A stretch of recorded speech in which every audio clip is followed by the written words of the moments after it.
bem, vamos a mais um capítulo do nosso podcast, capítulo 4, penúltimo capítulo, para falarmos do elemento metal. Elemento metal, seguindo a analogia de por que será mesmo que o chinês, como eu gosto de falar em sala de aula, sentado numa pedra, observou no seu ócio contemplativo que um raio atingiu uma árvore. Então, nesse bate-papo que nós temos estabelecido desde aquele tempo, começamos em março, seguimos lá com madeira, depois abril com o elemento fogo, maio com o elemento terra e agora junho com o elemento metal. Ora, portanto, a nossa linha dedicada aqui ao estudo de como é que o chinês, observando o elemento, notou que a função fisiológica, energética do órgão tem tem o mesmo comportamento que a função psíquica confiada àquele órgão. E aí, o elemento metal, cuja direção energética é para dentro, faz imediata conexão com a função fisiológica do pulmão de drenar do ambiente o gás chamado oxigênio e mandá-lo para dentro, seguindo exatamente a mesma direção que aqui nessa interpretação é aquilo que foi resultado da transformação dos alimentos e bebidas aprofunda, se direciona para dentro da terra como a nobreza daquilo dos alimentos e bebidas que pôde ter sido produzido pela terra e transformado, sedimentado, solidificado na nobreza mineral do ouro, da prata, do diamante, que daqui a pouquinho nós vamos pensar na dissolução disso, nós vamos enxergar esse metal dissolvendo-se e dando origem ao último elemento que vamos estudar, a água, e podemos aqui até falar de quando compramos água, procuramos água mineral. Ora, então esse metal, esse mineral, essa condensação dos alimentos e bebidas, da pureza, da nobreza, da transformação feita pelo elemento terra, que se direciona, que desce, que se aprofunda, que se aprofunda, então vai para fundo, vai para dentro, é a direção do elemento metal, e por isso então a confiança do Tao, assim, estudado por nós na abertura dessa série do podcast, a direção desse ar, desse oxigênio, para dentro. Ora, então uma das funções fisiológicas energéticas deste órgão pulmão é de descender o gás, o oxigênio, para dentro, mas também de difundir, de dispersar. Então, em sala de aula, eu costumo dizer que o pulmão é o responsável, como na bibliografia, considerado o órgão mar do Qi. E aí, fazendo analogia do Qi como este Uber, como esse veículo, como este táxi, como este transporte, que vai ser o veículo responsável por levar água, líquidos corpóreos, e sangue a todos os rincões do corpo. Ora, então, esse transporte, esse ônibus, esse táxi, esse Uber e qualquer outro nome que a gente puder destinar ao entendimento de o Qi, dessa energia, como um veículo. Existe uma terminologia, uma fala recorrente para nós que estudamos a medicina tradicional chinesa, que diz, abro aspas, o Qi é a perna do Shui. E também a conclusão dessa frase, e o Shui é a mãe do Qi, é o alimento, é o que justifica que ele exista. Ora, Shui, entendido como uma parte fluídica, que aí vamos entender a constituição do Yin, líquidos corpóreos, parte mais fluídica desse material denso chamado Shui, conceito maior do que o conceito químico né, da formulação do sangue. Então, a parte fluídica, vaporizável, líquidos corpóreos, unidos às organelas. Ora, líquidos corpóreos e sangue, todos esses transportados por este veículo, por este carro, né, por esse que estou aqui insistindo em dizer, sem fazer referência a nenhum tipo de veículo especial, portanto ônibus, carro, Uber, táxi, o nome que a gente quiser usar, para entender com clareza que trata-se de um veículo transportando passageiros. Quais passageiros? Líquidos corpóreos e sangue.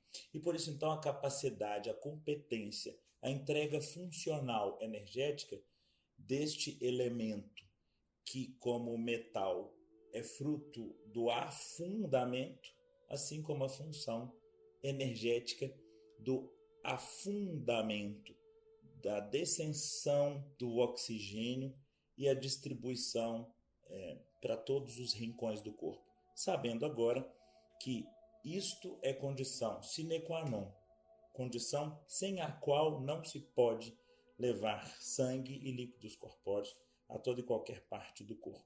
Ora, e aí a função da alma, a função da parte do Shen destinada a esse elemento, qual seja o elemento metal, de fazer uma função qual seja a internalização.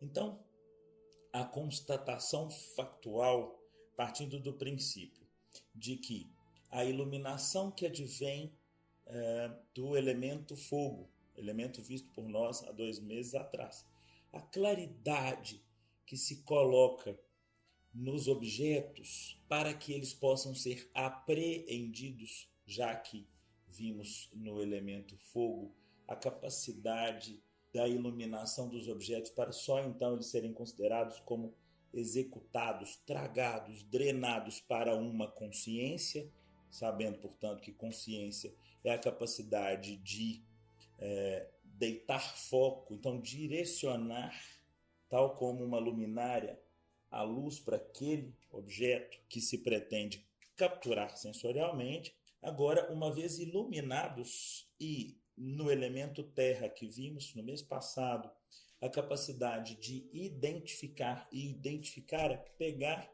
um nome, colocar ali numa etiqueta e colar. Bom, isso aqui é café, isso aqui é água.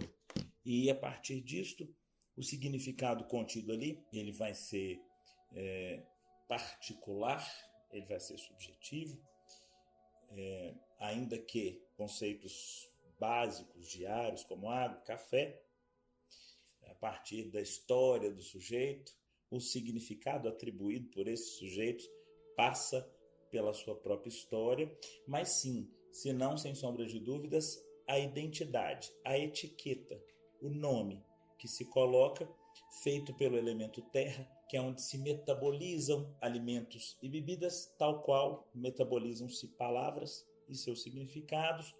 Agora, a constatação. Ilumina-se um objeto, identifica-se esse objeto e aí se internaliza. Por exemplo, é entendido lá no Juan de Neidin, no Cânon de Medicina Interna, ou Princípios de Medicina Interna do Imperador Amarelo, que este órgão pulmão tem na sua competência executiva da alma confiada a este, alma a internalização, ou mais ainda a constatação. Ora, então, se recebemos uma notícia triste a respeito de um ente querido que tenha por algum motivo sofrido aí, aqui num exemplo, um atropelamento, enquanto seguimos até o lugar onde nos disseram que esta pessoa sofreu tal atropelamento, o pensamento, portanto a alma do órgão anterior, qual seja baço pâncreas, qual seja o pedaço da alma chamada I, visto por nós no mês passado, no mês de maio, e se não for ele, e se ele não tiver morrido, e se ela estiver ferida de tal maneira, enfim, enquanto não chegamos até o lugar, não constatamos o status do sujeito que a nós nos foi prenunciado. Sofreu-se um acidente, sofreu-se um atropelamento. E aí, quando chegamos a esse local, lamentavelmente, tragicamente, encontramos um corpo coberto. Antes que nós destampemos esse corpo, ainda assim funciona a ideação. E se não for? E se tiverem equivocado? E se efetivamente for outra pessoa? Até que então se constata, e aí a alma que entra em ação é essa confiada ao elemento metal, ao órgão pulmão, que é de capturar, de internalizar, constatando, lamentavelmente, o fim. Portanto, a alma que tem a responsabilidade de fazer constatações é a alma confiada a este elemento, qual seja o elemento metal, qual seja o órgão pulmão. Bom, além disso, é sua função cuidar da superfície do corpo, cuidar da pele. Ora, na incursão respiratória profunda, onde o pulmão drena o oxigênio e encaminha para os rins, função que a gente vai rediscutir no nosso último encontro para essa série, qual seja o próximo mês, onde vamos falar do elemento água, nós vamos perceber a íntima relação do pulmão com os rins, fazendo a incursão desse gás, fazendo com que ele se misture com a parte yang da constituição, qual seja o Jing, e só então ascendendo ao pulmão como energia do pulmão. Aí sim podemos dizer termos Qi, energia do pulmão, veículo que vai transportar líquidos corpóreos e sangue, e por isso a capacidade de, na relação com esse elemento água, separar parte da água e utilizá-la em forma de vapor para a proteção da superfície. Essa proteção que torna possível que nós não soframos as exposições externas, qual seja o aumento da temperatura, o resfriamento da temperatura, e também, além disso, a capacidade diaforética, caso se denuncie, se perceba que um oportunista aí encontrado no ambiente possa inocular-me.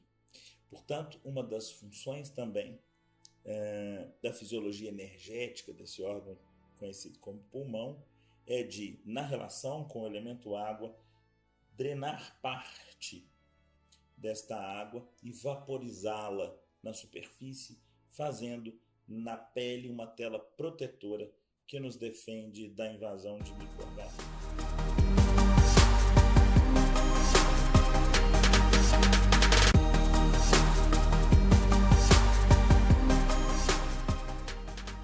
Outra função confiada à alma, por essa que está encerrada no órgão pulmão, é a função de movimento.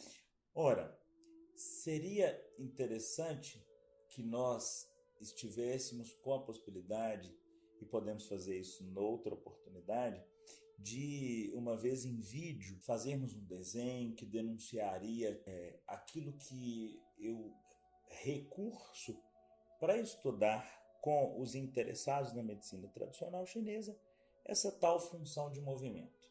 Ora, mas aí, já que nós estamos gravando um podcast, não é possível que nós, por enquanto, não é possível que nesse formato a gente veja uma imagem, nós estamos só ouvindo essa conversação, eu vou tentar contar como que eu faço em sala de aula. Eu desenho, e a minha capacidade de desenhar é brilhante. Eu deveria ganhar o Nobel. Eu não sei se tem algum prêmio com esse título para desenho, mas assim, até aqueles meus bonequinhos pedagógicos, eles são sofríveis. Muito bem, então eu costumo desenhar no quadro uma pessoa, um desenho em perspectiva, que é um boneco tentando, ele está num caminho e aí ele vê uma sacola. E aí ele vai fazendo, e nesse desenho perspectivo, ele vai cada vez mais curvando o seu corpo para tentar içar essa sacola, até que o último desenho, talvez eu faça aí 4 ou 5 desses bonequinhos em sequência, ele finalmente é visto como quem já carrega aquela tal sacola. E aí eu falo em sala de aula, olha, esse desenho aqui É possível que se veja aqui movimento? Fazemos ali uma brincadeira, os alunos falam sim, aí eu falo, ixi, tá todo mundo doente. Vocês estão vendo alguma coisa mexer aqui? Não tem nada mexendo aqui. Agora, aqui dizemos então um desenho em perspectiva. Entretanto, se fizermos esses desenhos numa resma de folhas, ao fazermos o movimento com essas folhas, vamos perceber o movimento efetivo desses desenhos. E aí eu pergunto em seguida, como é que é o nome desse desenho, quando a gente consegue ver esse movimento? Aí as pessoas costumam responder quase que imediatamente, desenho animado. Aí eu ainda faço aquela letra bem grandona, bem desenhadinha de quando eu fui lá alfabetizado, assim, quase como uma letra de caligrafia artística. Olha, eu vou gastar meu tempo escrevendo desenho animado, eu faço aquele A bem bonitão de caderno de caligrafia, para dar ênfase à palavra animado. Ora, desenho animado, que bacana! Animado, que deriva do termo grego ânima, que significa alma. Ora, então, termos o aparato, temos o esqueleto apendicular, termos estruturas musculares estriadas, tendões, termos a descensão dos nervos que vão fazer a conexão elétrica para que este corpo possa se movimentar, não é suficiente para que ele se movimente. Porque a voluntariedade de quando recebemos uma ordem, né, uma intervenção imperativa, Sérgio, fecha aquela porta. Eu posso, dependendo do contexto, dependendo de que ligação e com que intenção eu suponho o meu interlocutor ter quando me dá essa voz imperativa, fecha aquela porta, não levantar e não fechar. Então a voluntariedade do movimento, ela é exclusiva funcionalidade da alma. E de qual alma? A alma a alma corpórea, a alma que vai inserir-se neste invólucro chamado corpo e animar o movimento. Então, duas funções da alma uma delas internalização, é intrincada. Essa é a proposta desse podcast, essa é a proposta desses nossos encontros. Perceber que o chinês, observando um elemento, viu que o elemento é a mesma coisa ou se comporta de maneira, procura uma palavra mais assertiva, de maneira simultânea, imediata, melhor que simultânea, na execução elementar, na execução fisiológica, energética e na execução psicológica. Aqui, o elemento metal que se direciona para dentro, tal qual o ar que o órgão pulmão, na sua função fisiológica, drena para dentro, tal qual os fenômenos capturados pela consciência e que finalmente são constatados, ou seja, colocados dentro. E aí, será isso que vai tornar voluntária a ação daquele sujeito. Outra, a segunda função da alma fazer movimento, animar o corpo.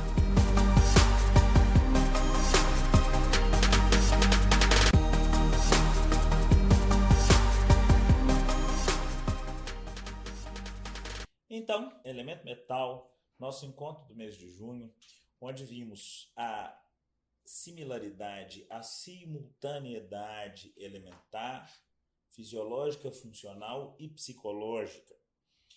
Mandar para dentro o ar, mandar para dentro a constatação da realidade, descender, difundir, distribuir líquidos corpóreos, sangue, tal qual descender, distribuir o comportamento pedido a partir daquela constatação e internalização, se pudermos aqui na nossa finalização, internalização, constatação que vão tornar possíveis a eleição de comportamentos protetivos. Quando eu separar o joio do trigo, quando eu mandar para dentro aquela realidade, tal qual eu mandei o ar, tal qual se direciona a pureza do excedente dos alimentos e bebidas, formando ouro, prata, diamante, tal qual a possibilidade de, assim que se conecta com a energia do próximo elemento a estudarmos no nosso último encontro, no próximo mês, no mês de julho, e se misturar com a parte constitucional e ascensão finalmente desse produto até o pulmão, de tal maneira que a parte mais fluídica, mais vaporizável, produz essa tela protetora na pele, assim também similaridade no comportamento de internalizar a realidade a partir de uma constatação e, nessa separação do joio e do trigo, constituir um comportamento protetivo, tal qual essa película vaporizável que inibe a minha pele de ser um portal de um oportunista para lesar a minha energia correta, portanto prejudicar a minha saúde. Da mesma maneira, similarmente, a capacidade de, uma vez internalizando a realidade, elencar comportamentos que serão de igual maneira protetivos, tal qual essa tela na pele, tal qual esse comportamento que vai nos proteger e, sobretudo, nos protegendo, inibindo que façamos mal ao outro ou que soframos ali daquele contexto o mal daquela circunstância. Muito bem, mais uma vez, uma alegria estar em companhia de vocês e nos encontramos no próximo mês para terminarmos essa série. Por que o chinês relacionou de maneira simultânea o elemento, a função fisiológica e a função psicológica? Uma alegria muito grande estar com vocês. Até já. Até o próximo mês.